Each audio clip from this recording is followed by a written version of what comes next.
Hi, RKN സ്റ്റോറിയിലേക്ക് എല്ലാവർക്കും സ്വാഗതം. ഇന്ന് ഞാൻ നിങ്ങളുടെ മുന്നിൽ ഒരു വ്യത്യസ്തമായൊരു വീഡിയോ ആയിട്ടാണ് വന്നത്. കണ്ണൂർ ജില്ലയിലെ കൊട്ടിയൂരിൽ 2018 മഹാപ്രളയത്തിൽ ഉരുൾപൊട്ടിയ വീഡിയോ ലോകം മുഴുവനുള്ള ജനങ്ങൾ കണ്ടിട്ടുള്ളതാണ്. ആ വീഡിയോ നമുക്കൊന്ന് കാണാം. ഇതിലാ കുഞ്ഞേട്ടാ വെള്ളം വരുന്നത്. മാറിക്കാവും എൻ്റെ ദൈവമേ.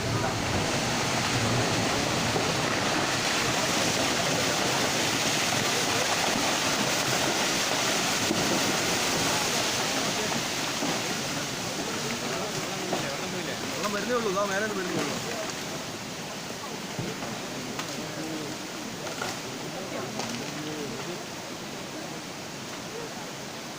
ഇറക്കണം. മരം പൊട്ടുന്നു മരം പിന്നെ പൊട്ടുന്നുണ്ട്. അത് ആ ഭാഗം പൊട്ടുന്നു, ആ ഭാഗം പൊട്ടുന്നു.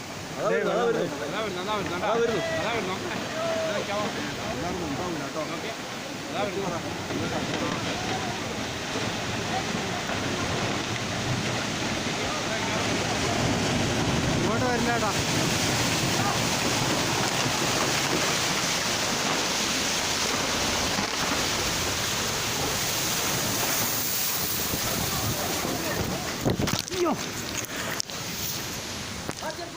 നമ്മളെല്ലാവരും മറക്കാൻ ആഗ്രഹിക്കുന്ന, ഓർക്കാതിരിക്കാൻ ശ്രമിക്കുന്ന ആ മഹാപ്രളയത്തിൻ്റെ വീഡിയോ എടുത്തത് എൻ്റെ സുഹൃത്തായ ദീപു കൊട്ടിയൂരാണ്. 2018 പ്രകൃതി ദുരന്തം ലോകം മുഴുവനും കണ്ടിട്ടുള്ളതാണല്ലോ. അതിൽ നമ്മളിൽ പലരും അനുഭവിച്ചിട്ടുള്ളതാണ്. ഞാനും നല്ലോണം അനുഭവിച്ചിട്ടുണ്ട്. ആഗസ്റ്റ് 15 2018 ഞാനും പുഷ്പയും എൻ്റെ ഭാര്യ മോളെ വീട്ടിലായിരുന്നു, വൈറ്റിലയിൽ. രാവിലെ മോക്കന്ന് ലീവായതുകൊണ്ട് ആഗസ്റ്റ് 15 ലീവല്ലേ, അപ്പോൾ മോള് പറഞ്ഞു എന്നാൽ വെച്ചാൽ നമുക്ക് കാലടിയിൽ പോവാന്ന്. ഞങ്ങൾ കാലടിയിൽ വാടക വീട്ടിൽ താമസിക്കുക. അങ്ങനെ ഞങ്ങൾ കാറും എടുത്ത് വീട്ടിലേക്ക് വരുമ്പോൾ നല്ല മഴയുണ്ട്. വന്ന് അങ്കമാലി കഴിഞ്ഞ് കാലടി എത്തുന്നതിന് മുമ്പ് മറ്റൂരെത്തിയപ്പം മോളെ കൊച്ചു പറഞ്ഞ് ചിക്കൻ വേണമെന്ന് പറഞ്ഞിട്ട് അങ്ങനെ അവിടെ നിന്ന് ഒരു കോഴീനെയും വാങ്ങിച്ച് നേരെ വീട്ടിൽ വന്ന് ചിക്കൻ കറിയെല്ലാം വെച്ച് മോളും മോളെ ഭർത്താവും കൂടി ഭക്ഷണമെല്ലാം കഴിച്ച് അവർ തിരിച്ചു പോകുമ്പം വിളിച്ചു, നിങ്ങൾ വീണ്ടും അങ്ങോട്ട് വരുന്നു, ഇവിടെ നല്ല മഴ പെയ്യുന്നുണ്ടല്ലോ. നേരം ഞാൻ പറഞ്ഞ് അത് സാരല്ല, അതിപ്പം പോവും ഒന്നുമില്ല. അപ്പം റോഡിലേക്കൂടി വെള്ളം ഇങ്ങനെ വരുന്നുണ്ടേ. നേരം എല്ലാം പുഷ്പ പറയുന്നുണ്ട്, അല്ല ഇത് വെള്ളം കയറുന്നുണ്ട് എന്ന് പറയുന്നുണ്ടായിരുന്നു. ഞാനതൊന്നും അത്ര സീരിയസ് ആക്കി എടുക്കാണ്ട് ഇവളോട് ഇവളെ പറഞ്ഞ് മനസ്സിലാക്കിയിട്ട് അവർ രണ്ടാളും തിരിച്ചുപോയി ഇവിടെ കമ്പനിപ്പടി എത്തിയപ്പം മോള് വീണ്ടും വിളിച്ച്, അച്ഛാ പിന്നെ ഞങ്ങൾ വരുന്നിടയ്ക്കെല്ലാം വെള്ളം കയറുന്നുണ്ട്, ഞങ്ങൾ തിരിച്ചു വരാം, നിങ്ങൾ ഇങ്ങോട്ട് വരുന്നത്. ഇല്ല നിങ്ങൾ പോടുകയെന്ന് പറഞ്ഞു. അങ്ങനെ ഇവർ തിരിച്ച് വൈറ്റിലയിലേക്കും പോയി. ഞങ്ങളവിടെ നിൽക്കുക, മോളെ കൊച്ചും. ഞങ്ങൾ ഭക്ഷണമെല്ലാം കഴിച്ച് ഒരു 3 മണിയാകുമ്പോഴത്തേക്ക് വെള്ളം ഇങ്ങനെ ചെറുങ്ങനെ കയറുന്നുണ്ട്. അപ്പോൾ പുഷ്പി ഇടയ്ക്കിടയ്ക്ക് പോയിട്ട് താഴെ ഒരു വാഴയുണ്ട്, ആ വാഴ വെള്ളം കയറുന്നത് ഇങ്ങനെ കണ്ടുകൊണ്ടിരിക്കുക. അപ്പം നേരം ഉറങ്ങുക. എന്നോട് പറഞ്ഞ്, രമേശേട്ടാ വെള്ളം കയറുന്നുണ്ടേ, നമുക്ക് എന്താ ചെയ്യേണ്ടത്? ഞാൻ വേഗം എന്ത് ചെയ്തു, നമ്മളെ മരുമോൻ്റെ ഒരു ബന്ധുവുണ്ട് ഇവിടെ മാണിക്യമംഗലം എന്ന് പറഞ്ഞിടത്ത്, അവിടുത്തെ സ്കൂളിലെ അധ്യാപന. പുള്ളീനെ ഞാൻ വിളിച്ചു, വിമൽ എന്നാണ് പേര്. ഞാൻ വിളിച്ചിട്ട് ഞാൻ പറഞ്ഞു, നിങ്ങളെവിടെയാണുള്ളത്? ഞാനിങ്ങനെ പുറത്ത് വന്നിട്ടാണ് ഉള്ളത് രമേശേട്ടാ, എന്തെങ്കിലും പ്രശ്നമുണ്ടോ എന്ന് ചോദിച്ചു. ഞാൻ പറഞ്ഞു അല്ല പ്രശ്നമൊന്നുമില്ല ഇതുവരെ എന്ന് പറഞ്ഞു. അല്ല ഇങ്ങോട്ട് പോരുന്നോ എന്ന് ചോദിച്ചു. ഞാൻ പറഞ്ഞു നോക്കട്ടെ, കുറച്ചും കൂടി നോക്കിയിട്ട് പറയാമെന്നും പറഞ്ഞ് ഞങ്ങളങ്ങനെ മഴ പെയ്യുന്ന ഇങ്ങനെ നോക്കി നിന്നു. ഞാൻ ഇടയ്ക്കിടയ്ക്ക് പുറത്ത് വന്ന് നോക്കുമ്പോൾ വാഴ ഇങ്ങനെ പൊന്തി വരുന്നുണ്ട്, വെള്ളം ഇങ്ങനെ മുങ്ങി വരിക. ഞാൻ പുഷ്പയോട് പറഞ്ഞടി ഇനി നിന്നാൽ ശരിയാവില്ല. അപ്പോൾ സമയം 6:30 മണി കഴിഞ്ഞു വൈകുന്നേരം. മോൻ എഴുന്നേൽക്കുകയും ചെയ്തു. വേഗം ഞാൻ നമ്മുടെ അടുത്ത് തന്നെയാണ് പോലീസ് സ്റ്റേഷനിൽ വിളിച്ചപാട് സർക്കിളാണ് ഫോൺ എടുത്തത്. എവിടെയാണ് താമസം? ഞാൻ പറഞ്ഞു ഇങ്ങനെ KSEBൻ്റെ മുമ്പിലാണ് എന്ന് പറഞ്ഞ് വേഗം സാറ് ഫോൺ വെച്ച്. 1 മണിക്കൂർ കഴിഞ്ഞിട്ട് ഇവരെ കാണാണ്ടിരിക്കുമ്പോൾ വീണ്ടും വിളിച്ചപ്പോഴത്തേക്കാണ് സാറൊരു ജീപ്പുമായിട്ട് വന്നപ്പോൾ വേഗം ഞാൻ മോനെ എടുത്ത് പുഷ്പേനെയും കൂട്ടി വേഗം വീട് പൂട്ടിയില്ല. അവർ പറഞ്ഞു വീടൊന്നും പൂട്ടണ്ടെന്ന് പറഞ്ഞു. എന്നിട്ട് ഞാൻ അങ്ങനെ അടച്ചിട്ട് ഇങ്ങോട്ടേക്ക് വന്നു. വണ്ടിയിലേക്ക് കയറുമ്പോൾ മുട്ടല്ല ഈ നമ്മുടെ അരക്കപ്പം വെള്ളം എത്തിയ റോഡിൽ. അങ്ങനെ വണ്ടി കയറിയിരുന്നപ്പോൾ ഞാൻ പറഞ്ഞു നമ്മളെ വീട്ടിൻ്റെ നമ്മളെ ബിൽഡിങ്ങിൻ്റെ ഓണറെ വീട്ടിൽ അവർ 3 പേരും പ്രായമുള്ളവരാണ്, അവരും ഉണ്ട്, അവരെയും കൊണ്ടുവരണം എന്ന് പറഞ്ഞു. രാമേന്ദ്രേട്ടനും ഭാര്യയും അളിയനും. അങ്ങനെ അവരെ മൂന്നാളെയും കൊണ്ടുവരണമെന്ന് പറഞ്ഞിട്ട് പോലീസുകാരോട് പറഞ്ഞു. അവർ വേഗം ചെന്ന് ഞങ്ങളെ പേടിപ്പിക്കുകയൊക്കെ ചെയ്തു. നിങ്ങളെന്താ ഉറങ്ങിപ്പോയായിരുന്നു എന്ന്. ഞാനൊന്നും മറുപടി ഒന്നും പറഞ്ഞില്ല. വേഗം ചേട്ടനെയും കൂട്ടി, രാമേന്ദ്രേട്ടനെയും കൂട്ടി ഇവരെല്ലാവരും കൂടി വണ്ടിയിലേക്ക് കയറി. വണ്ടിയിൽ കയറുമ്പോൾ ഇതിനു മുമ്പേ ഞാനും രാമേന്ദ്രേട്ടനും കുറേ സാധനങ്ങൾ വീട്ടിൻ്റെ, നമ്മൾ 2ാം നിലയിലാണ്, ഇവരത് അടിയിലാണ്. അങ്ങനെ അവരെ കുറേ സാധനങ്ങളെല്ലാം എടുത്ത് മുകളിൽ വെച്ച് അന്നേരമാണ് വണ്ടീൻ്റെ കാര്യം ഓർത്തപ്പോൾ രണ്ടാക്കും 2 വീലറാണ്. വേഗം അത് രണ്ടും തള്ളി വരാന്തയിൽ കയറ്റി വെച്ച്. അങ്ങനെ എല്ലാം ഒരുവിധം അടുപ്പിച്ച് അങ്ങനെ വെച്ചു. വണ്ടി കയറിയപ്പോൾ SI ചോദിച്ചു, ഏത് ക്യാമ്പിലേക്കാണ് പോകുന്നതെന്ന് ചോദിച്ചു. ഞാൻ പറഞ്ഞു, ക്യാമ്പിൽ പോകണ്ട, നമ്മളെ ഒരു സുഹൃത്തിൻ്റെ വീടിൻ്റെ ഇവിടെ, നമ്മളൊരു കസിനാണ്, അവിടെ പോയാൽ മതി. എവിടെയാണെന്ന് ചോദിച്ചു. മാണിക്യമംഗലം. മാണിക്യമംഗലത്തെല്ലാം വെള്ളം കയറിയിട്ടുണ്ടോ നേരത്തെ? ഞാൻ പറഞ്ഞു, ഇല്ല സാറേ, ആ വീട്ടിൽ വെള്ളം കയറിയിട്ടില്ല, അമ്പലത്തിൻ്റെ അടുക്കാണ്, അവിടെ ഒരുപാട് പേര് വന്ന് നിൽക്കുന്നുണ്ട്.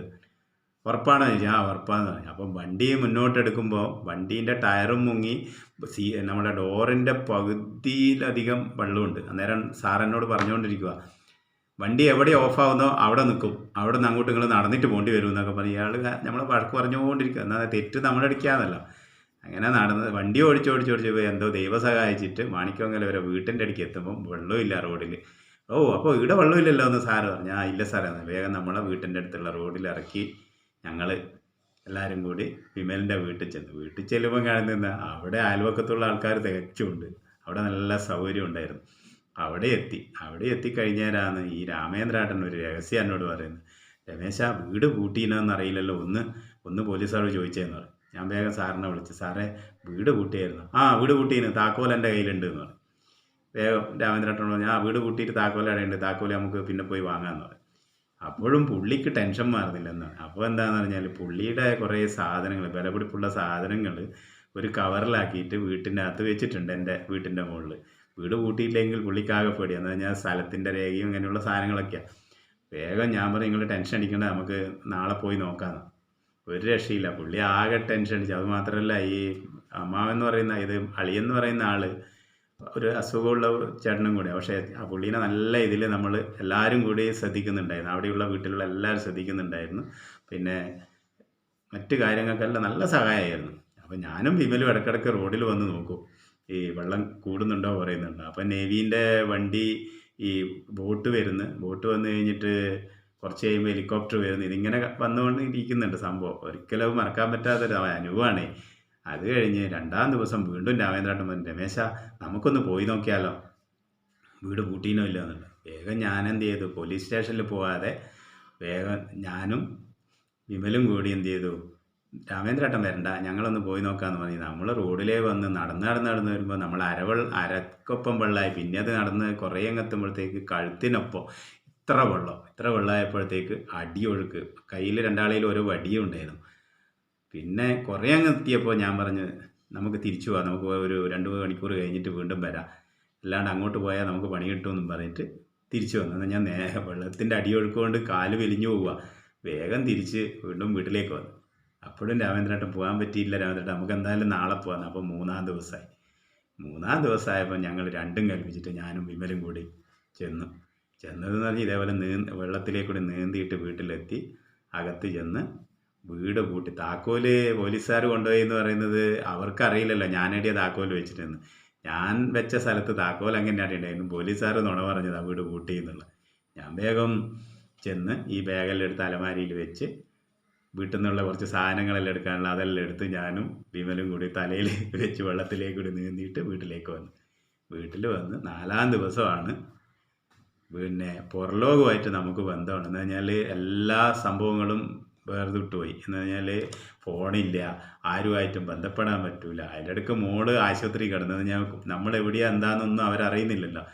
നമ്മൾ ക്യാമ്പിലും അല്ല ഉള്ളത്. അങ്ങനെയെല്ലാം കൂടി എന്താ പറയണ്ടേ, ആ പ്രളയം ഒരു വല്ലാത്തൊരു പേടിച്ചൊരു സംഭവമായിരുന്നു. അത് ജീവിതത്തിൽ ഒരിക്കലും ആഗസ്റ്റ് 15, 2018 മറക്കൂല. എന്നാൽ ഇന്ന് പ്രളയം ബാധിച്ച പല സ്ഥലങ്ങളും കിടക്കുന്നത് എങ്ങനെയാണെന്ന് നമ്മൾ കണ്ടിട്ടുണ്ട്. എന്നാൽ നമ്മൾ നേരത്തെ കണ്ട വീഡിയോയിലെ ആ സ്ഥലം ഇപ്പോഴെങ്ങനെയാണ് ഉള്ളത് എന്ന് ആദ്യം വീഡിയോ എടുത്ത അതേ ദീപു എനിക്ക് അയച്ചു തന്നത്. അത് നമുക്കൊന്ന് കാണാം.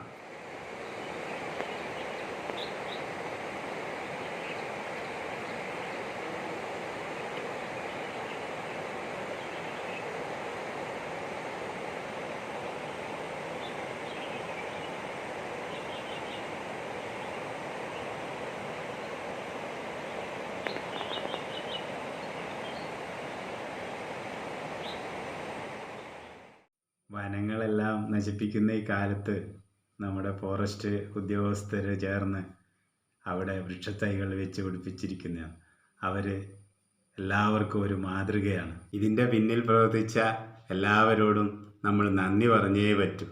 കൊട്ടിയൂർ എന്ന് കേൾക്കുമ്പോൾ ആദ്യം എല്ലാവർക്കും ഓർമ്മ വരുമെന്ന നമ്മുടെ മഹാദേവ ക്ഷേത്രം, കൊട്ടിയൂർ പെരുമാളിനെയാണ് ഓർമ്മ വരിക.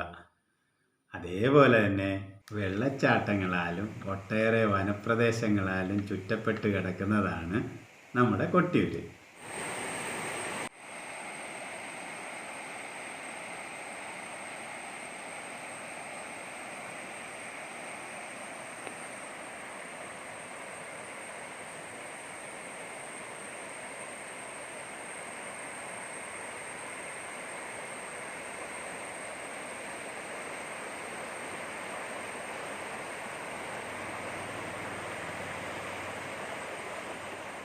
അമ്പലത്തിൻ്റെ അടുക്കൽ നിന്ന് 3 കിലോമീറ്റർ പോയാൽ കൊട്ടിയൂർ വന്യജീവി സങ്കേതമുണ്ട്.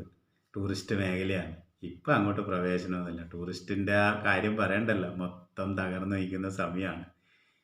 അതേപോലെ ഈ ഉരുൾപൊട്ടിയ സ്ഥലം ബാവലിപ്പുഴക്കടുത്ത് അമ്പായത്തോടിലുള്ള ഈ ഉരുൾപൊട്ടിയ സ്ഥലം പഴയ രീതിയിൽ ആക്കി എടുക്കാൻ വേണ്ടി പ്രയത്നിച്ച മുഴുവൻ ഉദ്യോഗസ്ഥരുടെ മുന്നിലും തലകുനിക്കുന്നു. അത്രയും ഭംഗിയാക്കിയാണ് അവരത് ചെയ്തുകൊണ്ടിരിക്കുന്നത്. ഈ സ്ഥലങ്ങളെല്ലാം നിങ്ങളും കാണണമെന്നുള്ളത് കൊണ്ടാണ് ഞാൻ ഈ വീഡിയോയുമായി വന്നത്. വീണ്ടും അടുത്ത ഒരു വീഡിയോയുമായി കാണാം. Thank you.